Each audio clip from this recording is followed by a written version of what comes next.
Hi, this is Faith, and you are watching The Faith Factor. Holla.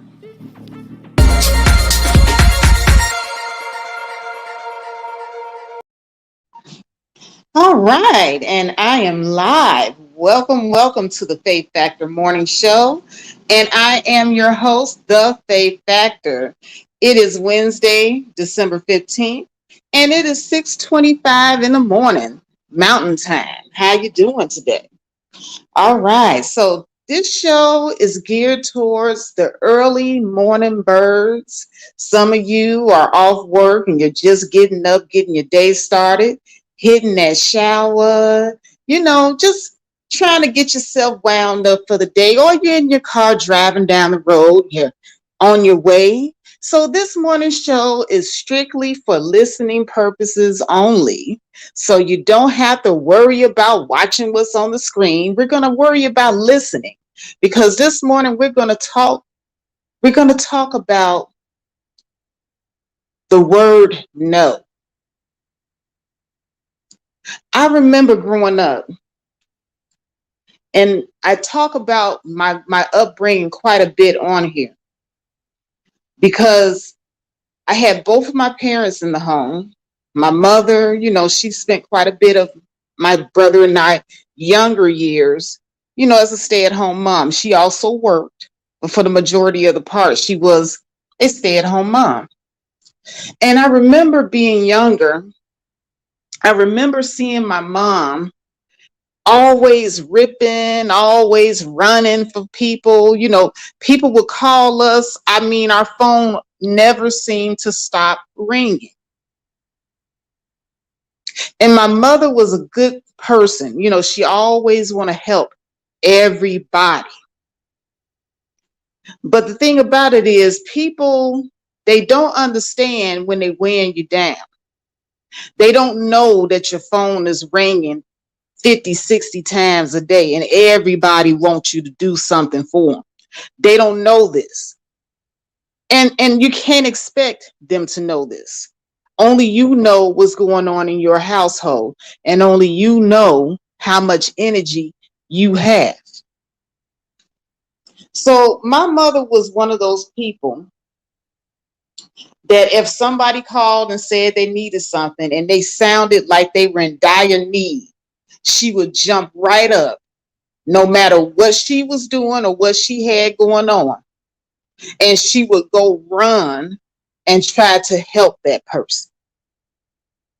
And I remember me and my brother being rushed all the time out the house.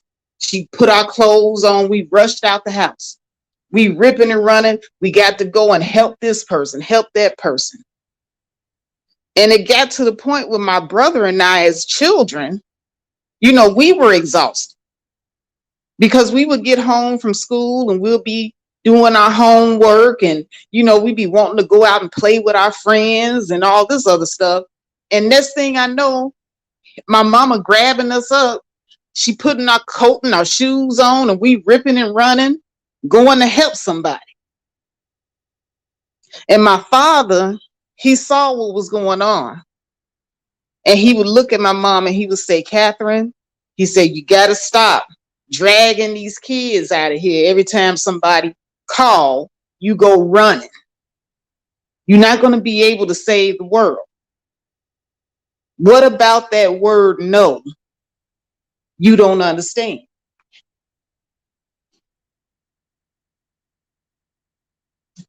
But my mother, I don't think she understood at the time, but she was what you would call a people pleaser. She couldn't stand to let anybody down. She couldn't stand to disappoint anyone. So she always made promises and commitments, and she kept everyone. But at the end of the day, who was tired? Who was run down? At the end of the day, who didn't get what they needed to get done in their home?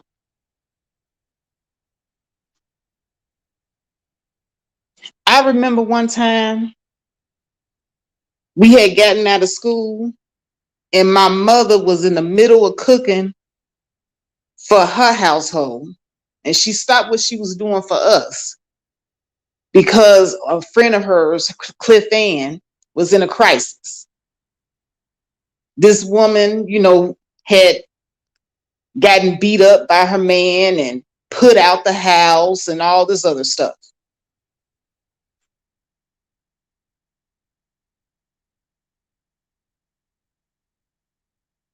So she ran over there and she gathered up Cliff Ann and her daughter and took them over to her sister's house. She just needed a ride. She didn't have a car at the time, but my parents did. And we're over there helping her get settled in and everything like that. Well, by the time we had, finished with Cliff Ann and her stuff, well, then my mother got another phone call when we got back to the house. She couldn't finish cooking dinner. One of her brothers or sisters needed her to go run and do something for them. So we had to put dinner on the back burner again. And mind you, this was a daily thing.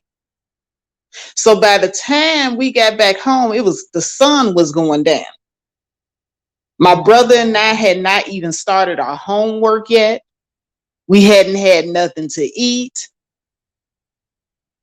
And so when my father got home and he saw the house wasn't clean, there was no food, my brother and I hadn't done our homework, and we damn sure wasn't going to answer to our father like it was our fault.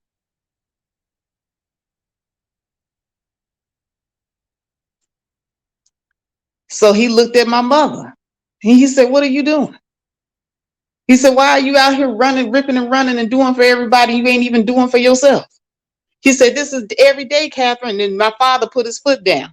He said, "You will not be dragging my children out here every day, ripping and running for these other people."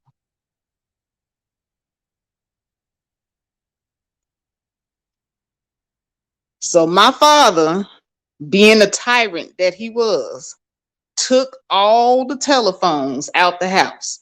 And see, back during that time, you had not no cell phone. You didn't have no cell phone. You just had the house phone. He took all the phones out the house. He was mad. And finally, for once, me and my brother, we get home from school, house clean. We actually got food on the table. We can actually get through our homework. The phone was not ringing off the hook because Daddy took the phones out the house. Now, I know what some of you might be thinking. Some of you might be thinking, your daddy was wrong for that. But I'm going to tell you something. Was he wrong or was she wrong? Because I'm going to tell you something. All that ripping and running, it took a toll on our family. My brother and I, we weren't getting our homework done and we were tired.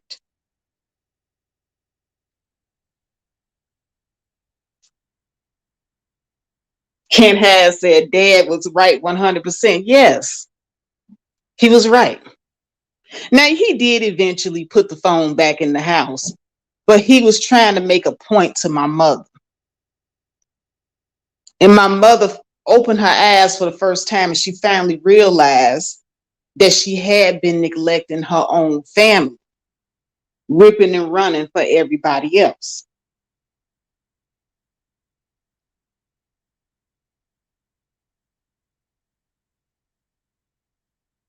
Sometimes you got to tell people no.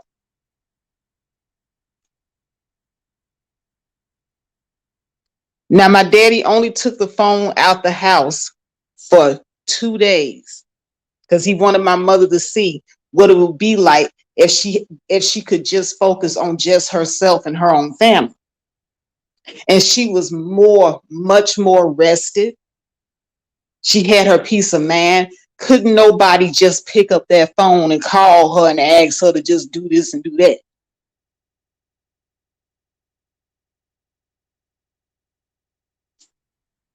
And I'm going to tell you, people don't care about what you got going on.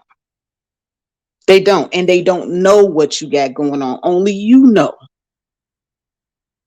So it's okay sometimes for you to say, no, I can't do this right now. I don't have time to do this. I have things that I have to do for myself. It's okay to say no.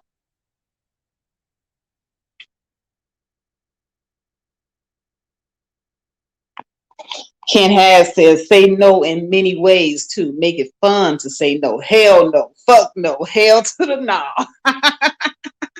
Exactly. Exactly. Because I'm going to tell you something.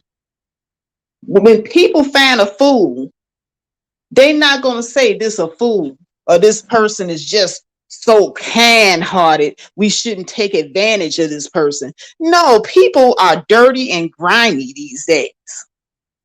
Well, they always have been. People are opportunistic. If they see that you are a yes, ma'am, they will run you into the ground. They do not give a damn.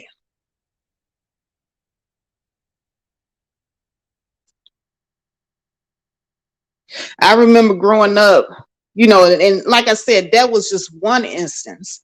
But I also remember growing up and my mother was the only person in the family that everybody depended on to take care of all the sick and all the elderly people that got old. They would send them to our house.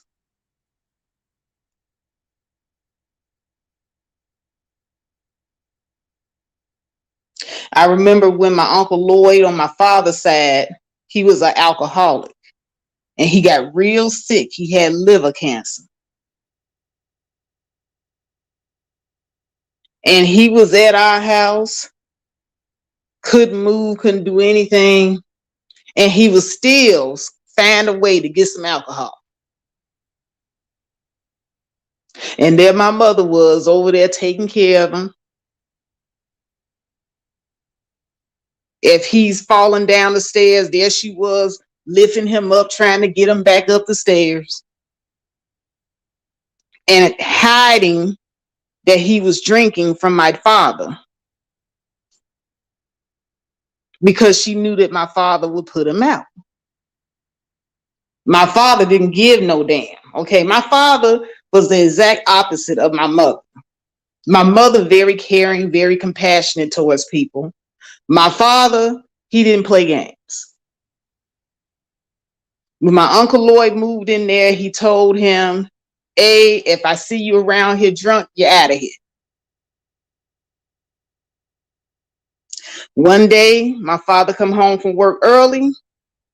My Uncle Lloyd upstairs in his room drunk, and he was smoking, and he damn near set his bed on fire.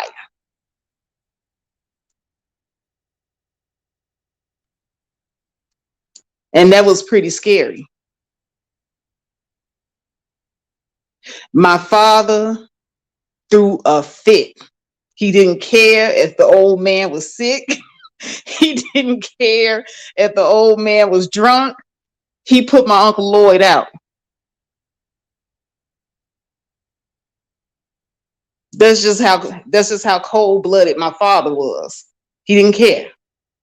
And everybody in the family was cussing my daddy out. I remember my uncle, all my different aunts and uncles came. They were cussing my father out. You know the man is sick. You know the man is drunk. But none of them wanted him in their house, though. It's really interesting how none of them wanted him in their house, though.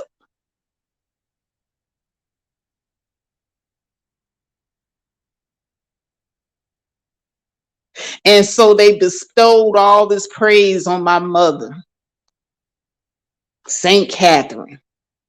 And my mother turned to my father and tried to convince him and shame him into that he was wrong for doing what he was doing. Can't have said, we'll take him. Well, my mother, because my father had a soft spot for my mother. So she convinced him to give him another chance. She promised she would watch him, that she wouldn't let him, go and get drunk and all this other stuff. Not a week later, I promise you, this was like days later, my Uncle Lloyd comes stumbling into the house drunk again. He was drunk again, y'all. And my mother was doing everything that she could to sober him back up before my father got home. But he was falling down drunk.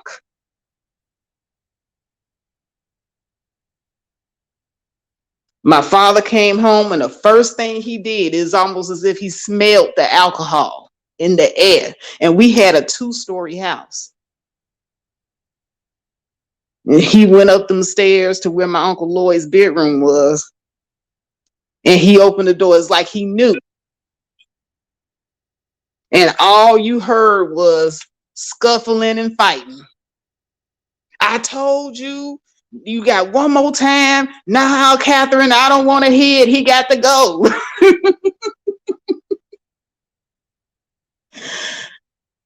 And he threw him out. And this time when the family came to shame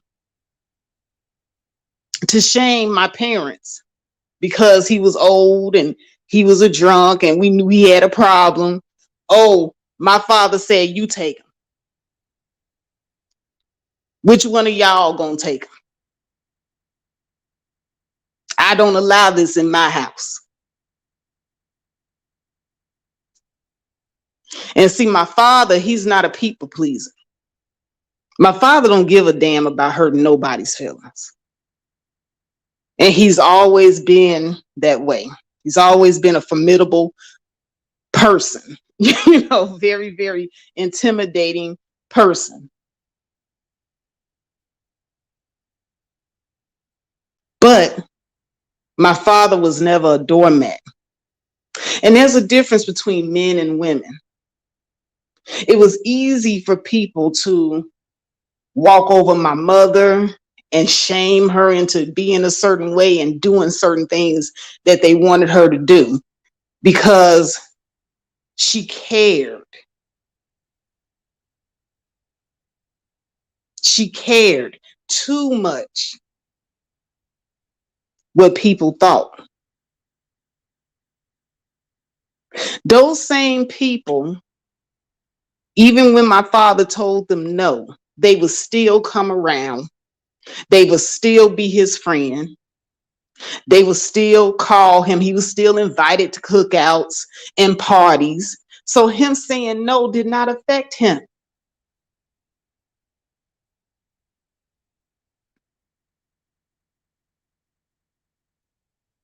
But my mother, she never ever liked to tell people no. Not ever. For some reason or another, what a person thought of her saying no affected her.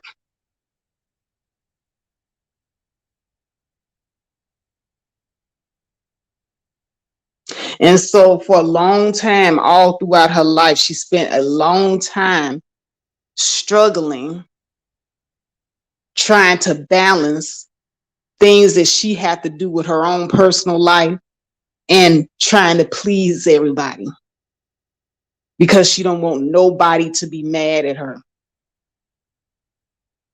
And I saw her being tired sometimes. It's somewhat of a thankless job to be the mule Because on the one hand, she gets the satisfaction from the accolades that people bestowed upon her. Saint Catherine, Saint Catherine, oh, you're such a good person. They're going to put that on her tombstone after they have killed her from running her to death.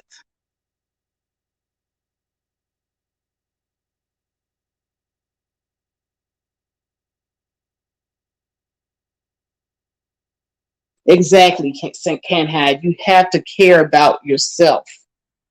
You have to set boundaries. You will run yourself to death. You will worry yourself ragged, caring too much about what people think about your no. Let your no be your no and let it be final. It also has to be final, non-negotiable.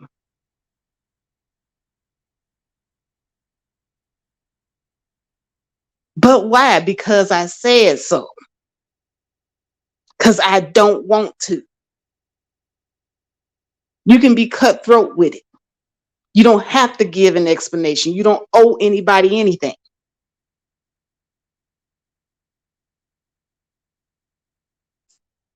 Now, I'm not saying, be cold and callous and don't ever help people. I'm not saying that at all. But everybody has a limit. You are not super women.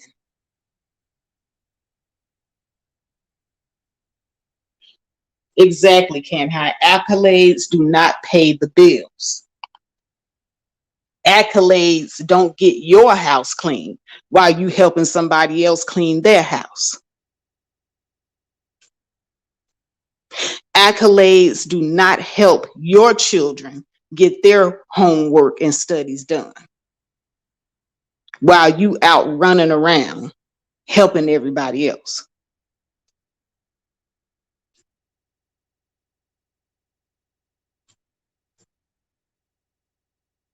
Let me go ahead and take time to acknowledge the early birds. Can't Hide is the first one to comment today. First one in the chat room, Angel Ray. Good morning. Good morning, Diamonds and Pearls. And to everybody else watching who hasn't come in, I appreciate you as well. Good morning.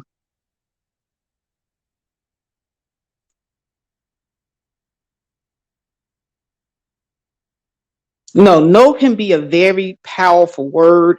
It could be a word that saves you from expending your energy onto other people that you can be putting into yourself. And time is so precious. Understand, you don't get it back. You just don't. Your time, your money. People will call and they will want you to give them money. Or as they say, let me hold something until X amount of time. And then when the time comes, they can never pay you back. And then the same person that never paid you back will come right back around and beg and borrow again. And they will swear up and down. They don't remember begging and borrowing the first time.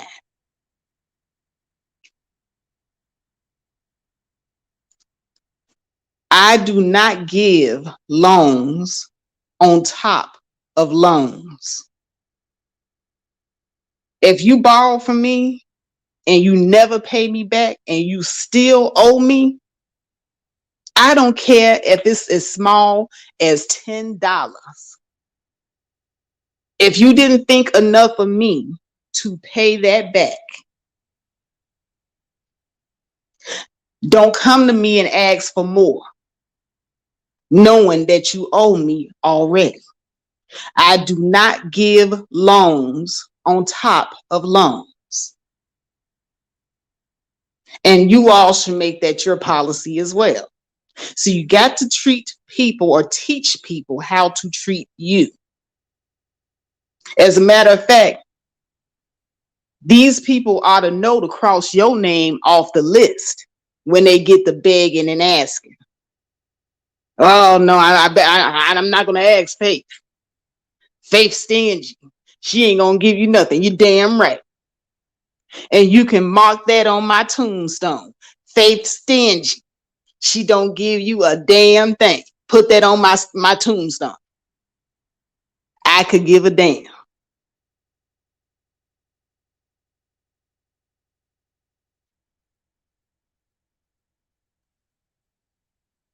Ken Hass says, I have a friend that thought she was supposed to ride for free everywhere I went, and she needed to go. I stopped that shit. My car run on gas, not friendships. Exactly. People will have you going 20 and 30 miles out your way.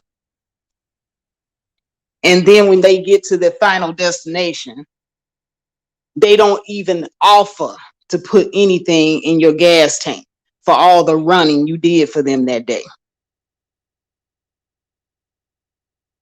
Now, I do understand, every now and then you do stuff out of charity, out of genuinely trying to help somebody because the person genuinely needs the help. But there are some people, they are always in need. These people are the same people week after week after week. They need you to run, run, run. Now, I can understand somebody every now and then, they don't ask often. This is not a permanent thing they need you to do. That you're not their permanent chauffeur. There's a difference. But it's up to each one of you to have that type of discernment. Know when you're being used.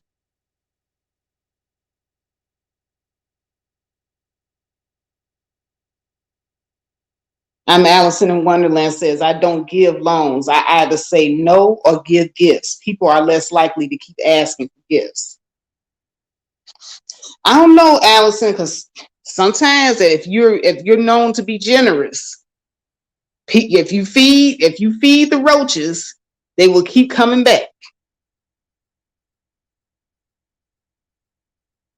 I remember there was this guy that lived on our block, and he would go around to people's houses, knocking on doors, asking people if they had people that he knew that smoked in the neighborhood. He'll ask them if he can get a square. You got a square, you got a square, you got a square. That was his thing. And I remember my mother would be sitting outside smoking all the time. And at that time, she smoked Virginia Slims. Y'all know, I don't know if y'all as old as I am, but back in the day, Virginia Slims was considered a woman's cigarette. But that didn't stop old begging. I want to call him Hustle Man. He was Hustle Man from back in the day. Old begging hustle man, come on down the street. See my mama sitting out there every day. Can I get a square? Every day.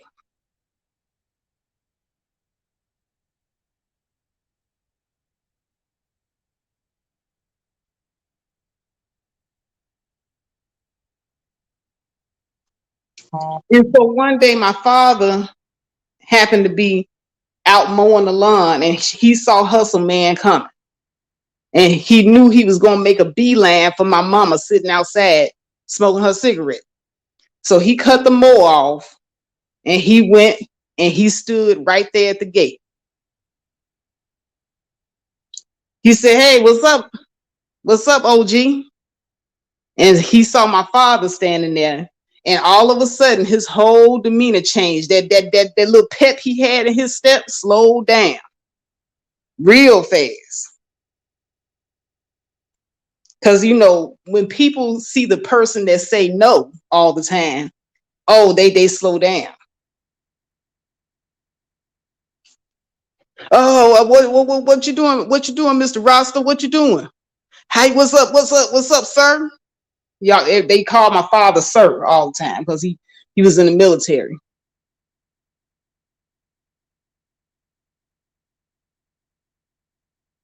Oh, ain't nothing going on. What you doing around here? What you about to do? Oh, nothing, nothing. I was just gonna ask if one of y'all had my daddy said, well, you know I don't smoke. He said, you gonna ask my wife? Yeah, yeah. He was like, well, she's smoking Virginia Slims. My father looked him up and down. He said, I ain't take you for being somebody that had a little sugar in his tank. Some Virginia Slims, that's a woman's cigarette. He said, you want to smoke my wife's cigarette? He started laughing. My father clowned him so loud on the block that day. That man never came back to our house after that. He never came back.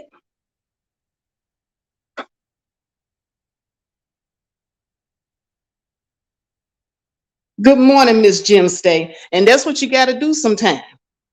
Sometimes you got to clown a person that beg all the time. Like you always begging, you always need something. Because see, the shaming needs to go both ways. See, a lot of times people like to shame in the direction of you not giving. But how about you shame in the direction of your ass is always in goddamn need every time I see you, you got your hand out. How come we don't shame in the other direction?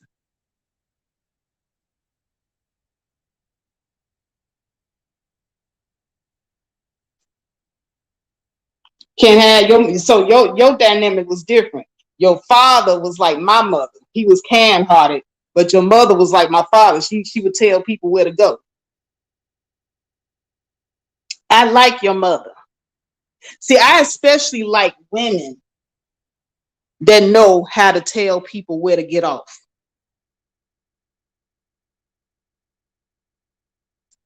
It's very rare that you find strong women that know the power of their no.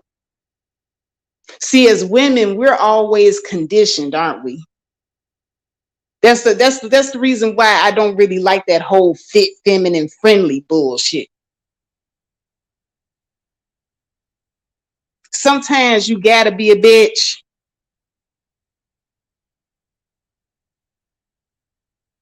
Sometimes it's okay because that keeps away the parasites. Being a bitch, saying no sometimes keeps away the parasites.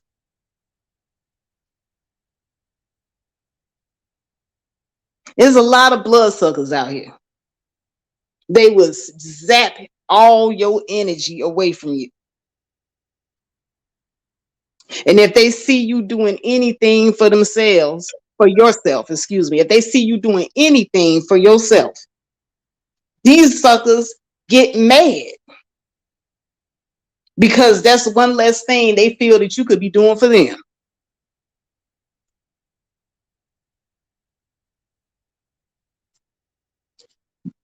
Ladies, stop being mules for your family.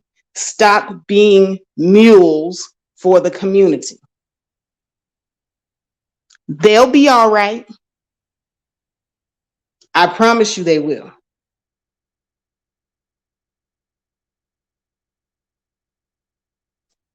Now, barring your own parents, barring your own children, you don't owe nobody anything.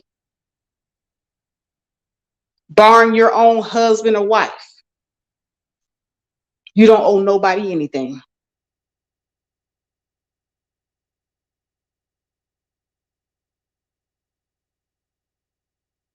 I don't care if you had a friend for 20 years and she want to shame you. I thought we was friends. I thought, we've been friends ever since the sandbox. We like sisters. No, no. Because there are some people that will abuse friendships in that way. And that ain't a friend.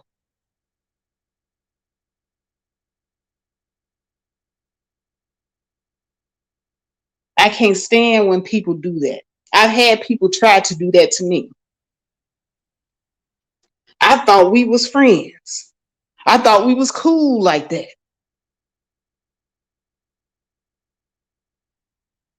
Now, don't get me wrong.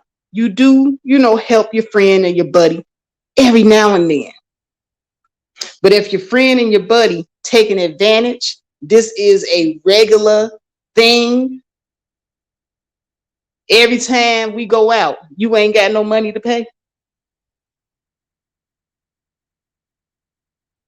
Every time it come time for us to go somewhere, you can't get in. You ain't got your cover. You ain't got your cover charge. That's taking advantage of the friendship. That's a lopsided friendship. And this is how you know when it's lopsided. If you are the friend that's always offering to pay for the friend that's mooching, the parasite, go somewhere one day and do like they do. Get like them. Oh, you know what? I left my wallet at home. Oh, friend, I just don't got it. See how fast they whip out their money for you.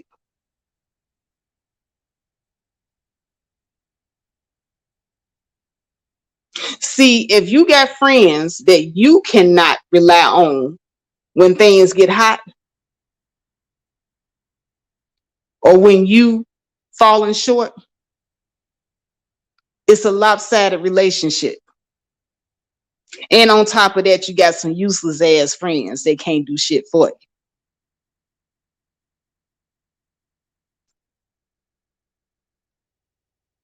Exactly.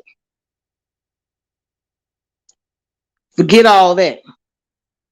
I need reciprocity in all relationships. We talk about reciprocity in just the romantic relationships, but you need reciprocity across the board in all your relationships. And that don't mean you be a useless friend yourself. But when you got a friend that's always been rock steady. Like my friend Carol, she's always been rock steady. My friend Carol hardly asks for anything. But there was one time she was going through something. And I knew she truly didn't have it. And out of my compassion for her and knowing what a good person she is and how rock steady she's always been, I was happy to help her.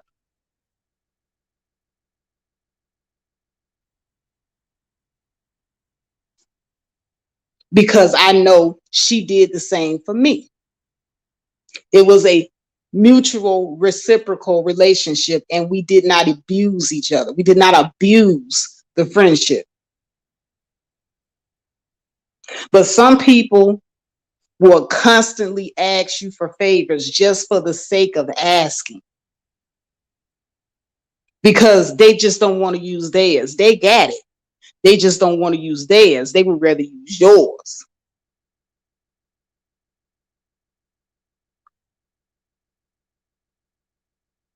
I remember we had a neighbor that had bought a brand new lawnmower. During that time, they had the pool lawnmowers with the loud, motors. But at that time, those were the lawnmowers that was a thing. And then our other neighbors had like the little push lawnmowers and stuff like that, the old fashioned kind. And so it wasn't that they didn't have anything to mow their grass with, but they just want to use his lawnmower. Well, see, those lawnmowers run on gas. You have to put fuel in them lawnmowers.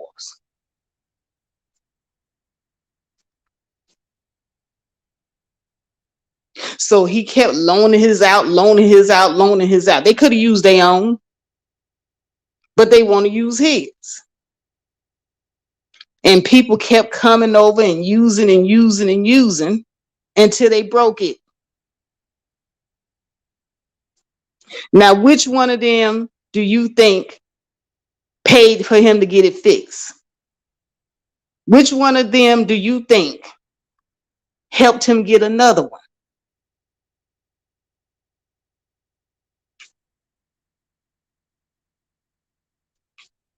Not nan one. And see, it's a different thing. Like if one of them, if their lawnmower just wasn't working, and they, neighbor, my lawnmower isn't working right now. I'm in the process of getting another one. Can I use yours for the time being? That's different.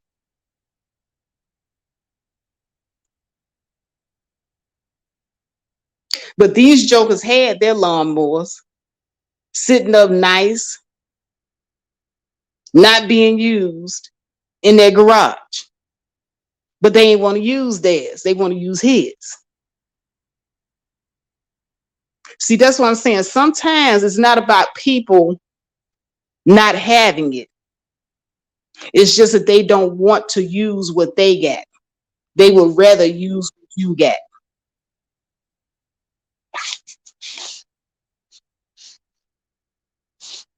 There's a lot of people out here like that.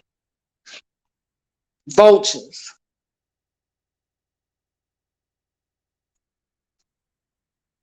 And they know the soft touches. They know the people who are soft. They know people can sniff you and they can tell if you give a damn about their opinion of you.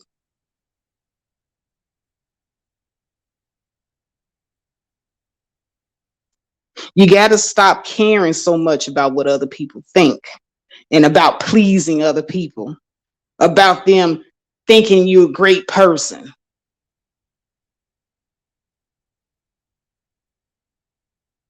I got so many enemies. And not because I did anything to anybody. All I did was say no. Do you know people will become your enemy so fast when you tell them no? Sometimes when I first meet a person and the first time they ask me for something, I'll just say no just off GP, just to see if they'll still come around.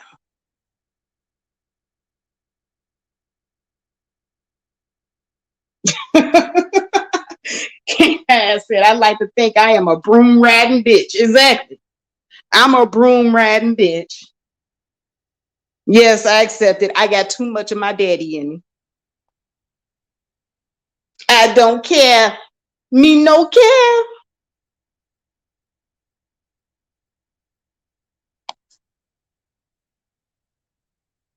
And it's the same thing with ladies. When you a lot of us, we raise our children by ourselves, right?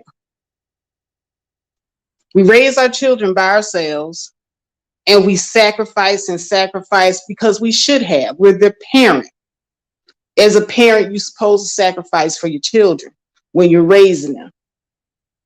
But then after your children are grown, did you know you don't owe nobody a motherfucking thing? After your children are grown, they're grown. So when one of them come to you wanting money, it is to your discretion to say yes or no. They are not entitled to your bank account after they're grown. And this is me going into another segment of how your close family can pull at your heartstrings and try to shame you into being the yes woman. And this is mostly for women.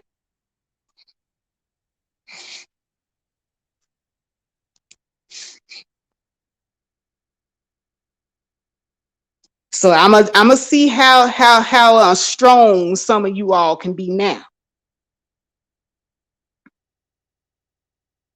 Because I had a girlfriend, she had 3 boys. And her youngest son was the baby, and he was the most spoiled. He was the only one that had a failure to lunch.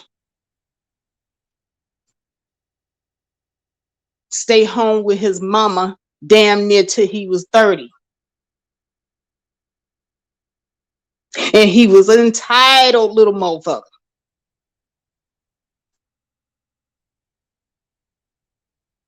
Entitled.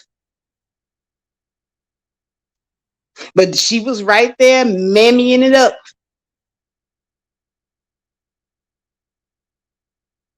Not going to school, don't have no job, but had a nerve to come to his mama one day. I need a car. Not because he got to get to school, not because he got to get to work. I'm a man and it's time for me to have a car.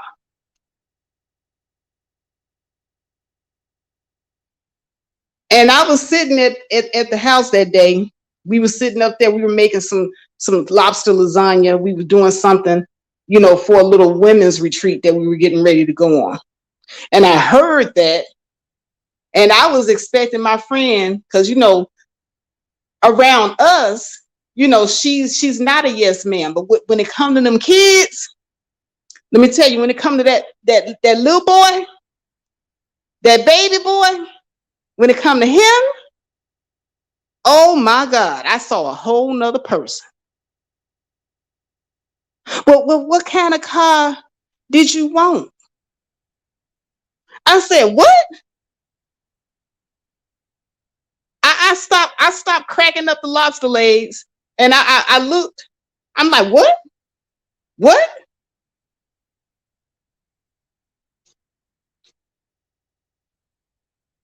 I said, Darnell, because that's her baby son's name. I said, Darnell, what you need a car for? I said, I don't see you doing nothing. Now I know I wasn't supposed to put my nose in their business, but I had to know. What are you doing where you need a car?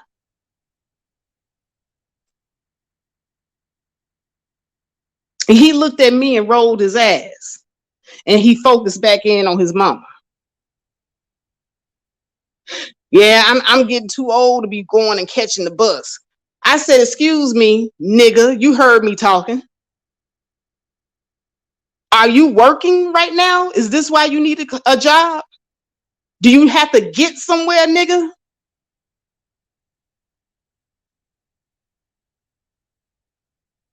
And he just looked at me, and his mother, she finally picked up on what I was putting down. She said, no, you know what? You answer her. You know you ain't got no job. Why do you need a car? And he said, so you just gonna let this? I said, let this what? And mind you, I still got cooking tools in my hand. I got knives. I had a mallet that I was crushing the crab meat with. Oh, nigga, you don't want to fuck with me, little nigga. Little nigga, you do not want to fuck with me.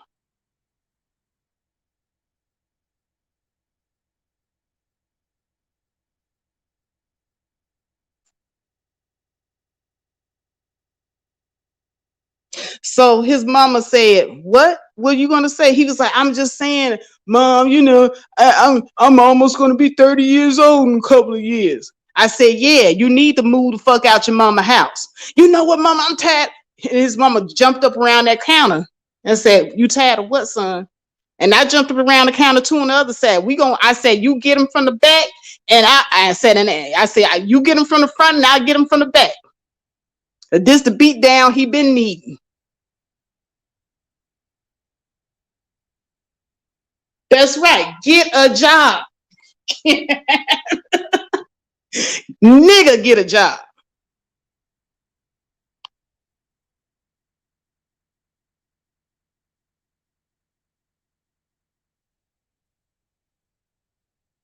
So he grabbed his little coat and he run out the house. Like a little bitch.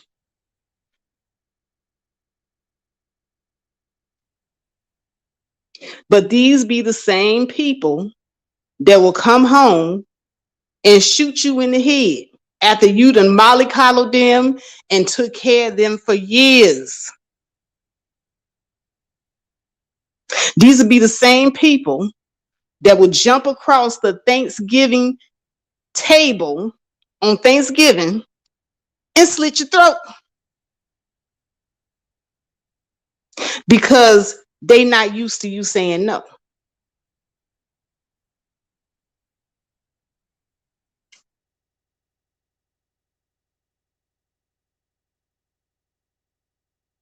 They're not used to you saying and empowering yourself with the word no.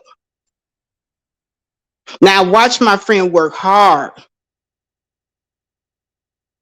She provide for her boys, two of them. One is very, very heavy in the real estate market. The other one has his own jewelry business. He has a little store in a little strip mall, and he's doing quite well for himself. But this little nigga, the baby boy, he been mollycoddled too long.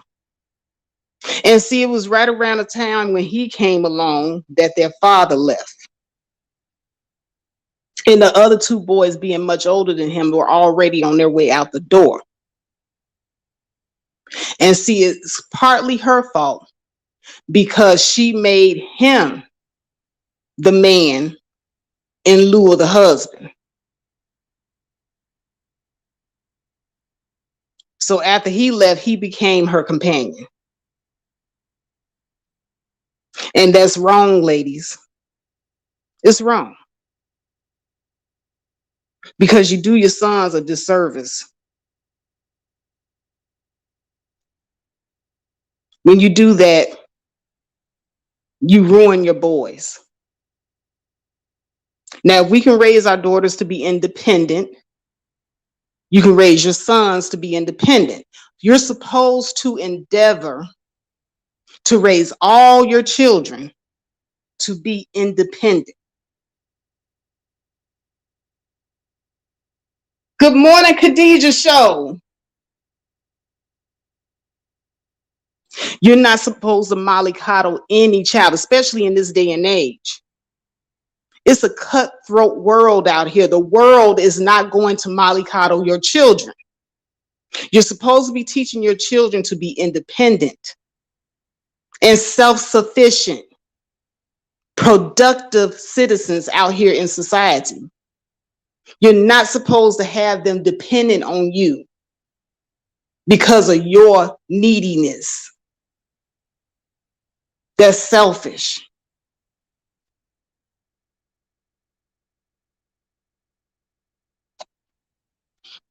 Your neediness and your low self-esteem is going to hold them back.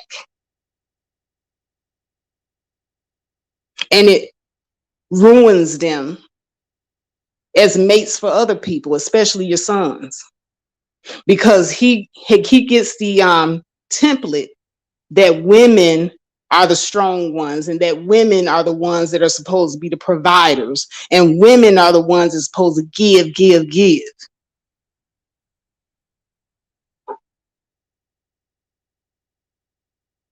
Good morning, Naima Buckner.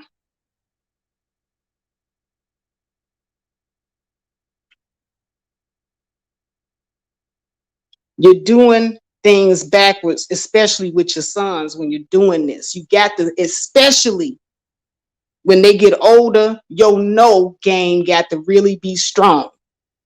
And I know that's your baby and you're going to want to take care of them and see that they okay.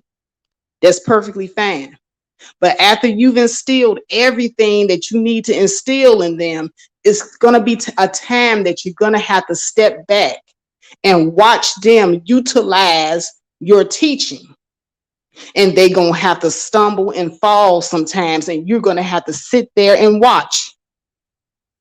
And it's going to hurt. But they're not going to learn with you constantly running and putting out every fire and fighting every battle for them. That's not how they learn.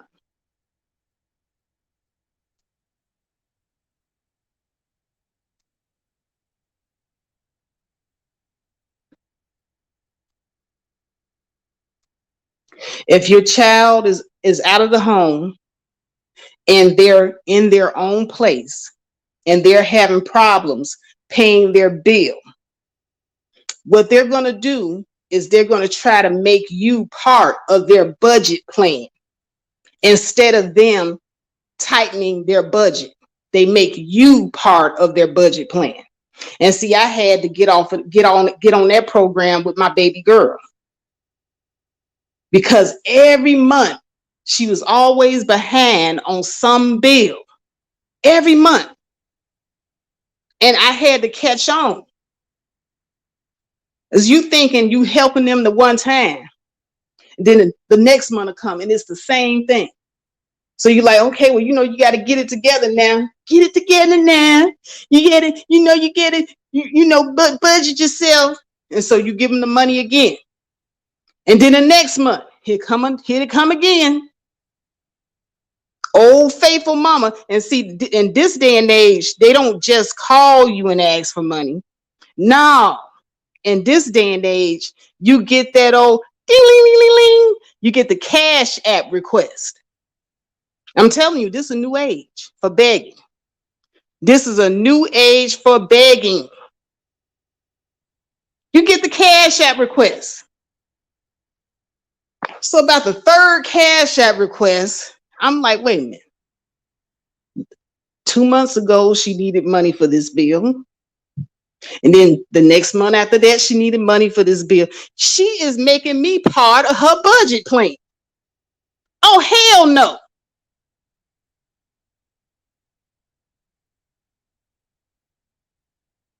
Hell no. So you know what I did? I blocked her ass on Cash App. I sure did. Because it gets to the point now with this new technology, they don't even call you.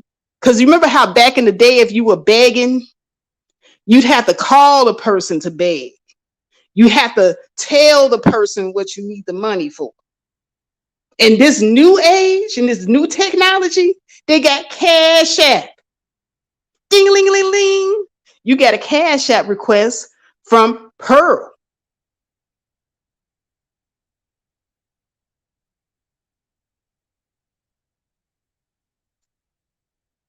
So now I blocked Pearl.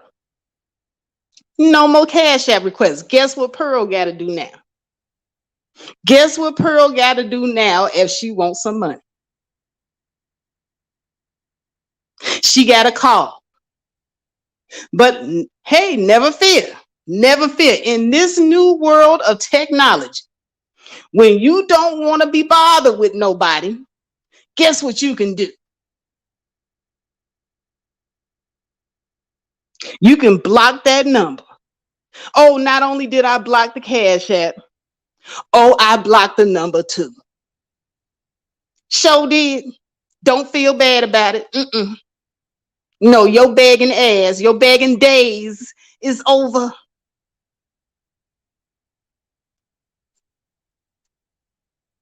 So now you can't just hit me up with the Cash App. You can't just call me on the phone. So now guess what that ass got to do? And see, this is how you know they really, really want the money. Because in this day and age, don't nobody want to go and travel to see nobody.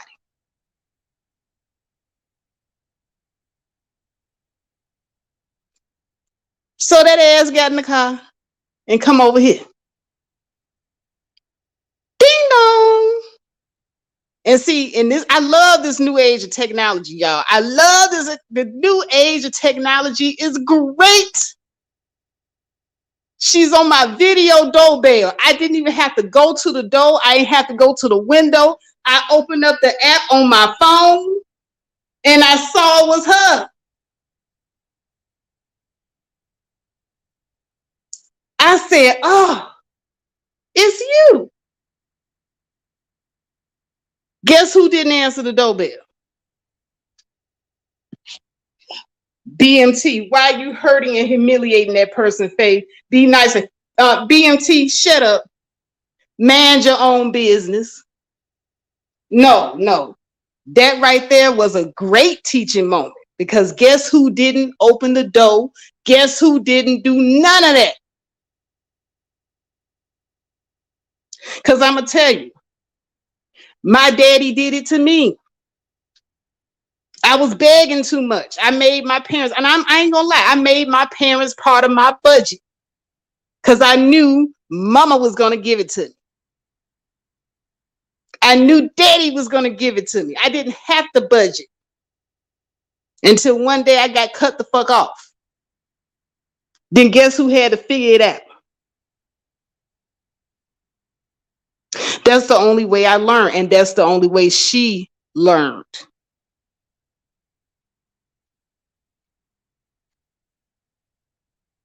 That's the only way they learn. Your cutoff game got to be cold.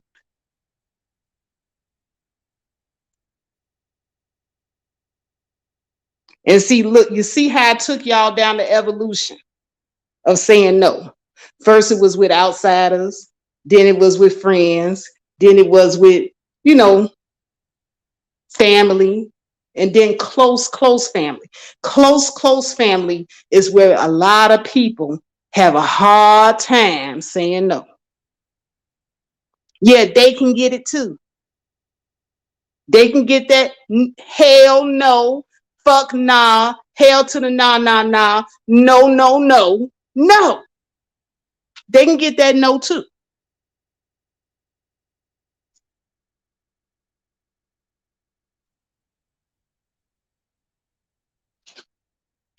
Ken has said being nice is why people are trying to take advantage of people. Exactly.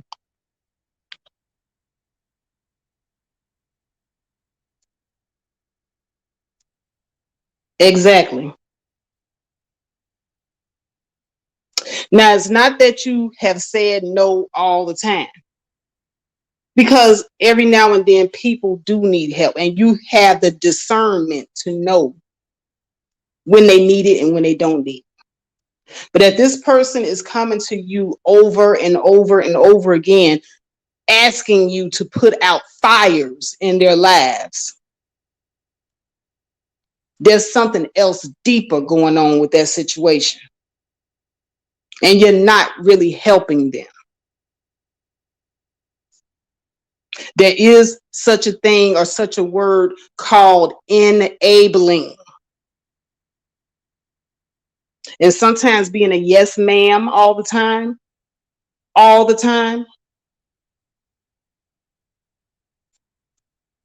that makes you an enabler. Because sometimes that person could be off their budget because they're on drugs and they're addict. I've seen that in my family too. Had an uncle, God rest his soul, he's not here anymore.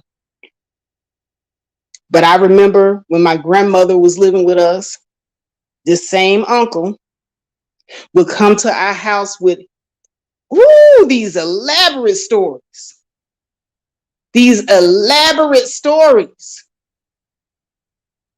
And at first it was every now and then, like maybe once a month, once every other month, he'll come with this elaborate story. Then it was every week. Every week he come with this elaborate story why he needs this money. And I saw my grandmother always not turn him away. I saw her always saying yes.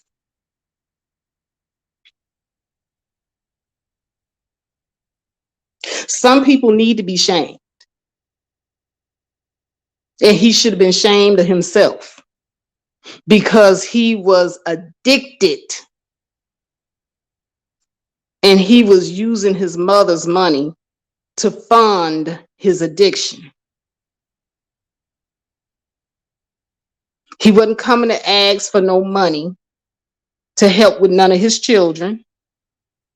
He wasn't coming to ask for no money to further his education or to go to trade school or something like that.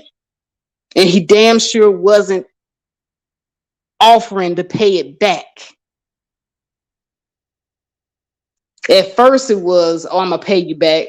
And then it became, can I just get it? I'm so sorry. Have to ask you this, but I'm not working right now. All these elaborate stories, the sob stories, the pulling at the mama's heartstrings, because we all mamas.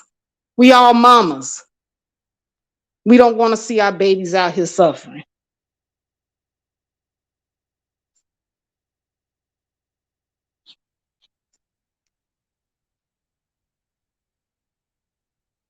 Portia M says, sorry for young Black children. They get cut off because their parents didn't set up for wealth. Portia, get the fuck out of here with that bullshit. Let me go on my soapbox real quick, because Portia about to go on some bullshit ass tangent as if Black people are wealthy in this country. Let me tell you something, Portia. My granddaddy didn't have shit, and his daddy didn't have shit. My father didn't have shit, okay? And I don't have shit. So if you come from generations of people that don't have shit, exactly what the hell can you pass down? I'm so sick and tired of you ignorant ass motherfuckers coming in here saying that shit. And this is not just half the Black population. This is a great deal of us. So look around, Portia. There aren't very many people in my family that can give me a job. And I'm talking about own a corporation, not a mom and pop shop. And they're not linked to other people that are in influential positions to do so either. I don't know too many people in my family where I could bypass the bank and they can give me a loan to start a business. That ain't us, Portia. Now, there are a few Black people in my family that became doctors, lawyers, and business people. But they ain't got the kind of wealth, Portia, that they can help everybody in the family. They can do for their own, though. But majority of my family, they poor. And not the poor with the O-R. They just poor.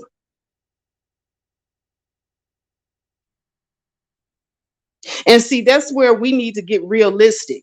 Now we have more information today where we can probably rub two pennies together to do investments.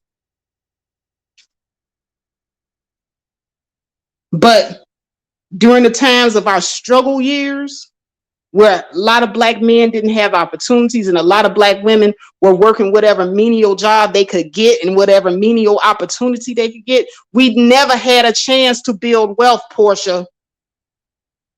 Please.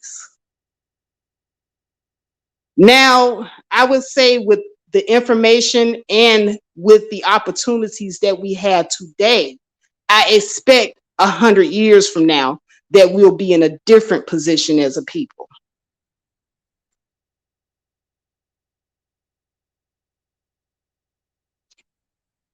Exactly, Can High. Real generation wealth comes from parents teaching their children to be financially smart, not waiting for someone to pass something down to them. That's us. Exactly.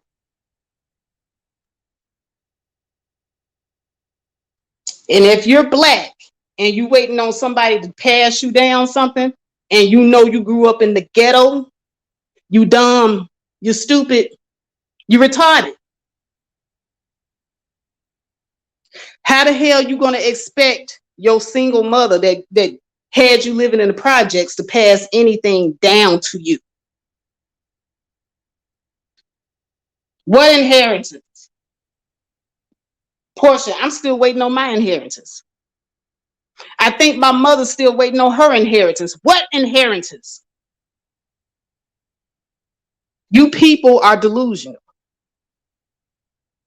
And this is the delusion that I'm talking about. Y'all been sitting up here listening to too much Jason Black.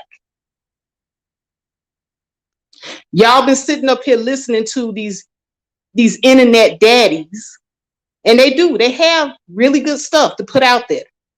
However, the one thing that they fail to mention is that we are starting from scratch from right now.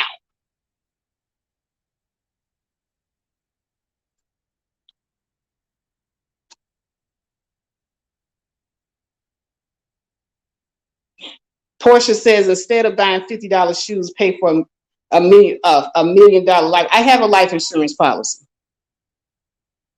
and can't afford that. I don't buy $50 shoes, none of that, and still poor. I don't understand what you all don't get about that. If your family don't get it, they just don't get it. But that is not an excuse, Portia, for you not to teach your children to be self-sufficient.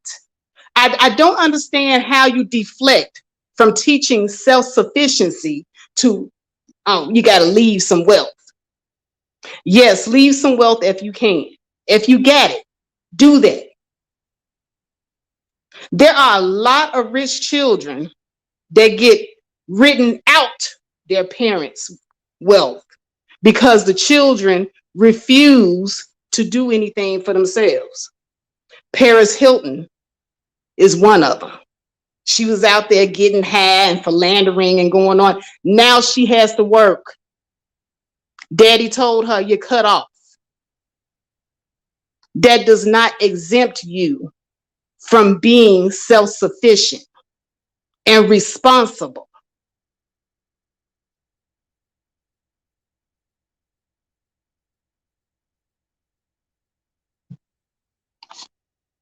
I am Allison in Wonderland says some of those children will be 50 years old before those policies come through. Yes, I'm one of them. My parents have a nice insurance policy. I'm 45 years old. My parents are still alive, thank God. But by the time they do pass away, I'm going to be old, hopefully.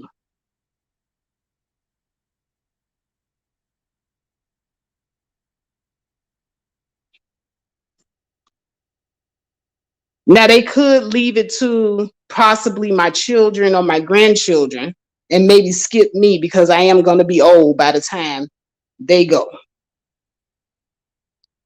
And I pray that I'm nice and old before they go because I'm not ready for them to go yet.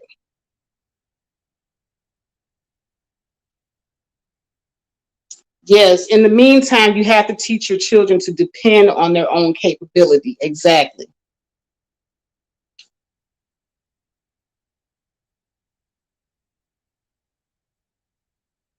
PMT said, come on to the back of the church, Portia. I got some dollars. Let Minister Faith preach.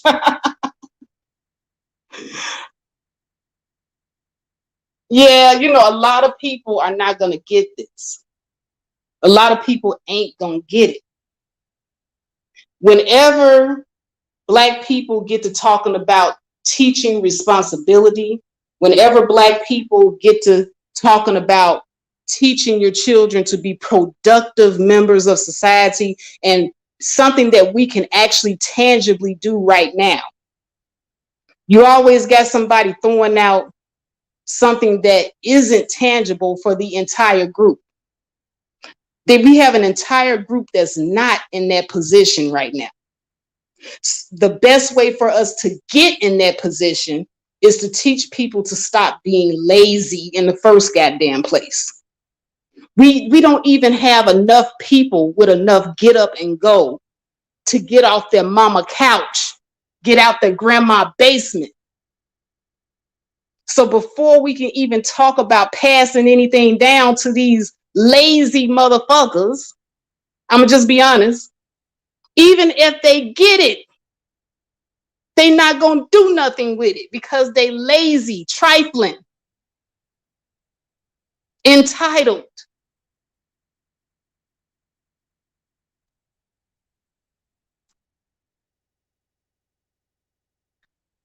And I'm gonna give you an example of this. I know for those that have been listening to me for a long time, remember when I told you about my aunt who passed away, and she left her children, her three sons, a house paid for.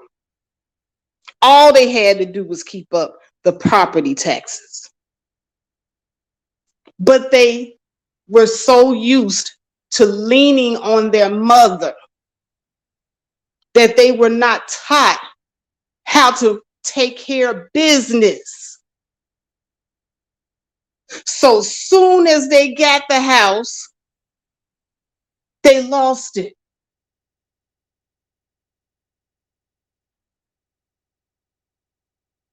So there's got to be two things that we got to do right now in this day and time.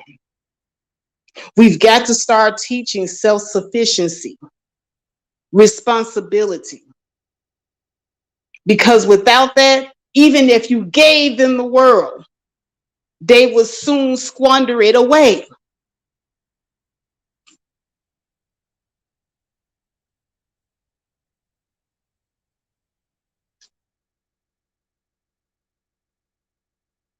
Portia says, be self-sufficient to have something to pass on. They didn't see you all being self-sufficient. They just see struggle and excuses and bad decisions. Portia, you act as if, I don't know, are you in the Black community? Because anybody that's actually in this community, you see and you know exactly what I'm talking about. I'm not pulling shit out my ass. There are a lot of us that are struggling with this. I don't understand why you don't get it. There are those of us that get life insurance policies all the time. Still broke, still poor after getting $100,000 payout from life insurance. It's soon gone.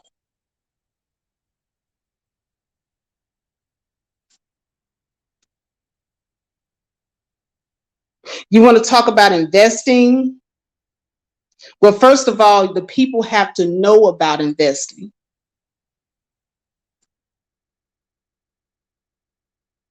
The people have to be of a mindset where this is something that they value. But how do you set up that value system in a person's mind?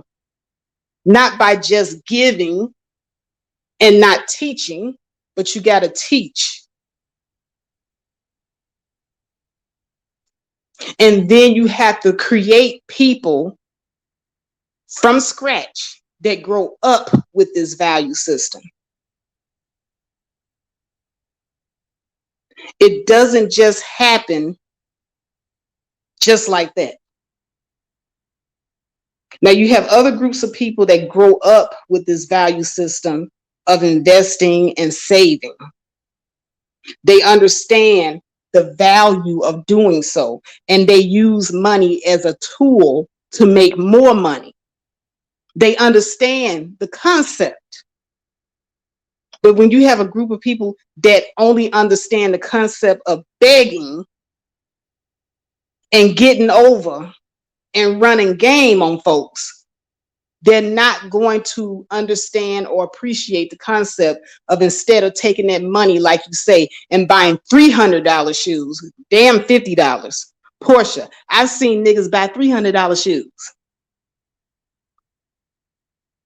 because they don't understand the concept of what you're talking about. It was not taught. So first, you do have to teach responsibility. You have to teach self-sufficiency. You have to teach people to understand how money works first and foremost. If you don't, you're just going to be throwing your inheritance or whatever you want to pass down. You might as well just go ahead and throw it down a black hole.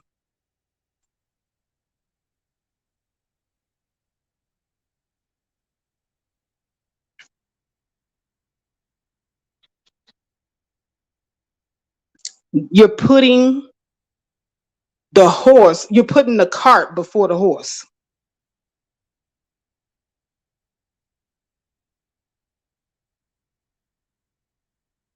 First things first. See, we like to sprint as Black people in our minds and in our imaginations.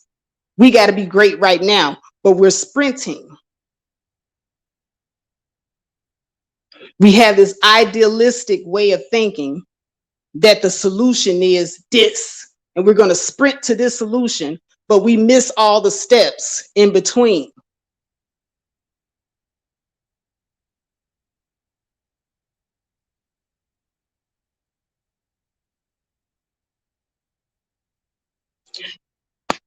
Right, Ken Had. I'm not waiting on nobody to die either. I don't have time. Right now, my parents are alive. Right now, I got to be responsible and pay my bills, pay for my life insurance, and I damn sure don't want to die anytime soon, but I got a nice insurance package for my children. But I hope that they don't wait until I die to get that little bit of money that I got for them. I mean, it's a nice little chunk, but it's not like millions. So I want to teach them to be self-sufficient now and responsible now, and to understand how money works now before I die.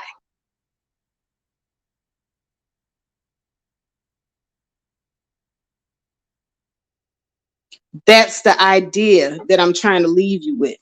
So, Portia, unfortunately, I'm going to have to say no to your proposal. I'm going to have to give you a big fat no.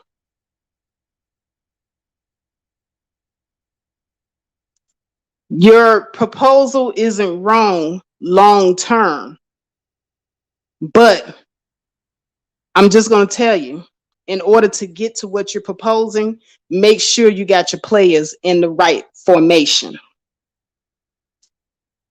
If your players are not in the right formation, that ideology that you have will fail. And you'll be just like the ant that left the children the house, and the house ends up back in the hands of the bank.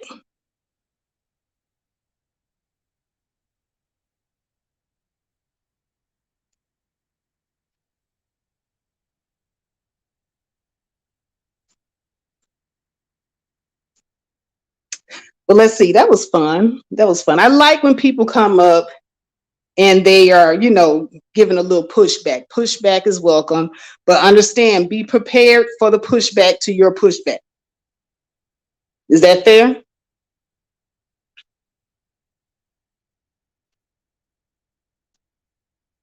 But at any rate, I've been going on and on. It's been over an hour. I try to make these streams less than an hour, but I ended up preaching on the whole responsibility thing.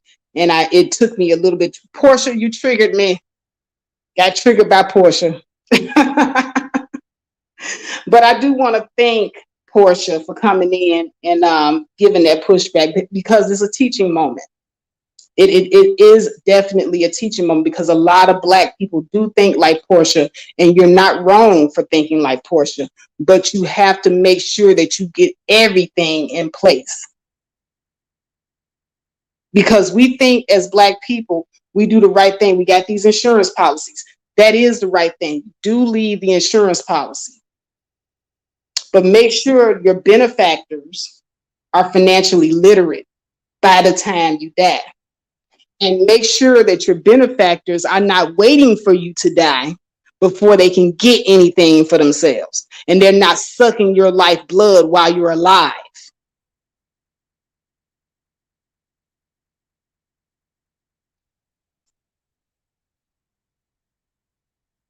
And with that, I'd like to conclude this morning live stream. I do want to also thank everybody that came in here. BMT, I see you. I see you. BMT came in. Shout out to him. Please check out his live streams.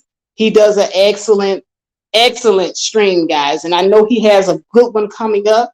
And let me see who else came in here. I saw somebody else. I am Allison in Wonderland. Sis, thank you so much for coming through. Portia, again, want to thank you. Everybody else, I do believe I got to you guys earlier, but I'm going to say, hey, enjoy the rest of your mornings. Make sure that you make today great. Make sure that you do your morning affirmations. Remind yourself of who you are today and be proud of who you are today. And also tell yourself you are definitely going to achieve all of your goals and be the person that you want to be in the future. And with that, I'd like to say peace. I'm out.